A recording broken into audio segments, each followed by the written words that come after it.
现在美国经济，兄弟姐妹们看明白了吗？看明白美国经济了吗？大家看到美国经济了吗？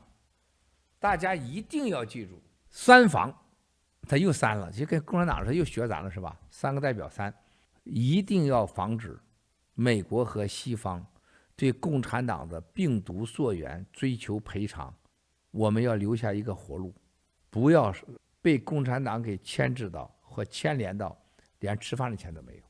第二，美国和世界经济的这种大的挑战危机的到来前，要有另外一个选择，才能有饭吃。第三，接下来这几年这世界形势绝对是超过所有人想象，你要有一个希望，你要有一个希望，大家懂吧？就这三件事：防受共的牵连，防世界经济危机，防止接下来的经济危机给自己任何希望都没有，麻烦了。